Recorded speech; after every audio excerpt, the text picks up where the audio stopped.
6টি সংস্কার কমিশনের মধ্যে পুলিশ সংস্কার কমিশনের বিষয় এখনও আলোচনায় আসেনি। তবে ওই কমিশনে আমাদের দলের প্রতিনিধিবৃন্দের কাছে আমরা যতটুকু জেনেছি তাতে র্যাব বিলুপ্তি সহ প্রায় সব বিষয়ই ঐকমত্য প্রতিষ্ঠা হয়েছে। দুদক সংস্কার কমিশনে কতিপয় ছাড় দিয়ে 47টি সুপারিশের 46টিতে আমরা সম্মতি জানিয়েছি। আমরা কিন্তু স্পেসিফিক কথাগুলো বলছি আজকে আপনাদের সামনে। শুধু 29 নম্বর সুপারিশে আইনের মাধ্যমে করার পরিবর্তে আমরা আদালতের অনুমতি নেয়ার বিদ্যমান বিধান অব্যাহত রাখার কথা বলেছি। আমরা মনে করি এটা না হলে দুদকের কার্যক্রমকে অহেতুক বিলম্বিত করার সুযোগ সৃষ্টি হবে। জনপ্রশাসন সংস্কার কমিশনের 208টি সুপারিশের মধ্যে 187টি প্রস্তাবের সঙ্গে আমরা একমত হয়েছি এবং 5টিতে আংশিক একমত হয়েছি। 5টি সুপারিশে আমরা ভিন্ন মত পোষণ করেছি। 11টি প্রস্তাবে আমরা একমত হতে পারিনি, যেগুলো দেশে প্রদেশ সৃষ্টি, পদোন্নতি ও অন্যান্য প্রশাসনিক অসঙ্গতির বিষয়।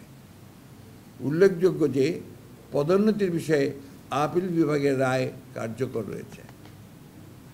বিচার বিভাগীয় সংস্কার কমিশনের গুরুত্বপূর্ণ 89টি সুপারিশের মধ্যে 62টি সুপারিশে আমরা একমত হয়েছি, 9টিতে আংশিকভাবে একমত হয়েছি, 18টিতে ভিন্ন মত পোষণ করে যুক্তিসহ পরামর্শ দিয়েছি।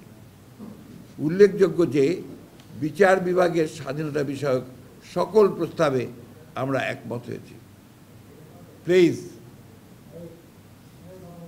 তবে এর কিছু বিষয়ে নির্বাচিত সংসদে আইন প্রণয়ন কিংবা ইতিমধ্যে কোনো অধ্যাদেশ হলে তা সংসদে র্যাটিফাই ও সাংবিধানিক সংশোধনীর প্রয়োজন হবে। নির্বাচনী ব্যবস্থা বিষয়ক সংস্কার কমিশনের 243টি সুপারিশের মধ্যে 141টিতে আমরা একমত হয়েছি এবং 14টিতে আংশিকভাবে একমত হয়েছি। 64টিতে আমরা ভিন্ন মত সহ একমত হয়েছি। অর্থাৎ এসব বিষয়ে পরিবর্তনে একমত হয়ে বিভিন্ন আইনে ও বিধিতে সংশোধনী অধিকতর কার্যকর হবে তা প্রস্তাব করেছি। 24টি বিষয়ে আমরা একমত হতে পারিনি। উল্লেখযোগ্য যে নির্বাচনী ব্যবস্থা সংক্রান্ত 12টি আইন ও 6টি নীতিমালা আছে। এই বিষয়ে রাষ্ট্রীয় সংবিধানেও নির্দিষ্ট বিধান আছে। এসব প্রস্তাবের বেশ কয়েকটি বাস্তবায়নযোগ্য নয় এবং কয়েকটি নির্বাচন কমিশনের স্বাধীনভাবে দায়িত্ব পালনে স্পষ্টতই বাধা সৃষ্টি করে, তাদের সাংবিধানিক স্বাধীনতা ক্ষুণ্ণ করবে। আমরা অবাধ, সুষ্ঠু ও নিরপেক্ষ নির্বাচন অনুষ্ঠানের জন্য আনিত সকল প্রস্তাবে একমত হয়েছি। আইনি সংস্কারের বিষয়ে আলোচনা অব্যাহত আছে। সংবিধান সংস্কার কমিশনের 131টি সুপারিশে আমরা দফা ওয়ারি মতামত দিয়েছি। অধিকাংশ সুপারিশে একমত হয়েছি। এর মধ্যে উল্লেখযোগ্য 70 অনুচ্ছেদ এবং প্রধানমন্ত্রীর মেয়াদ, 2 বিষয়ে আমরা ছাড় দিয়েছি।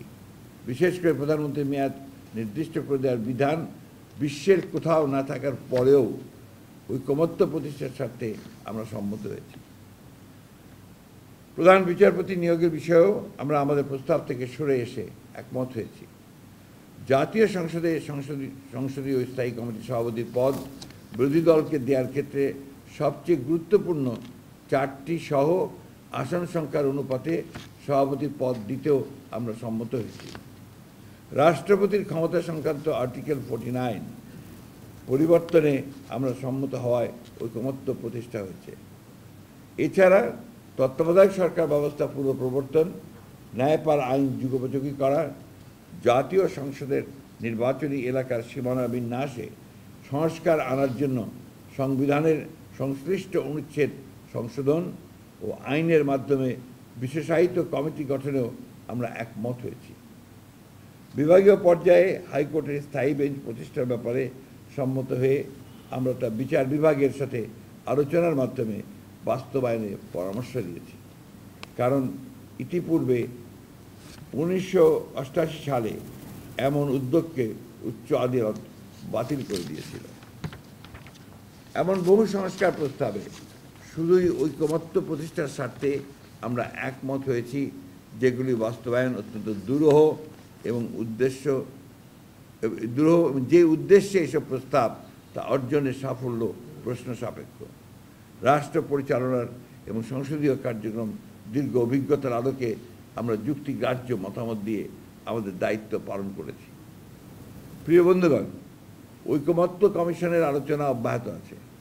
সংস্কার কমিশন সময়ের প্রস্তাবের উপর আলোচনা করে ঐকমত্য প্রতিষ্ঠার কথা থাকলেও নিত্য নতুন এমন সব প্রস্তাব আসছে যেগুলো রাজনীতি, রাষ্ট্র ও সংসদ পরিচালনায় বিপুল প্রভাব ফেলবে। এসব প্রভাব ইতিবাচক হলে অবশ্যই তা জনগণের কাছে গ্রহণযোগ্য হবে, কিন্তু রাষ্ট্রের মালিক জনগণকে সম্পৃক্ত না করে তাদের প্রতিনিধিত্ব কিংবা প্রত্যাশার ক্ষেত্রে বড় কোনো পরিবর্তন করার অধিকার কোনো ব্যক্তি, দল কিংবা কমিশনের আছে কিনা তা বিবেচনায় নিতে হবে। এই বিষয়ে স্পষ্ট কোনো প্রস্তাব নিয়ে আলোচনা শুরু হয়নি বলে আমরা মন্তব্য করা থেকে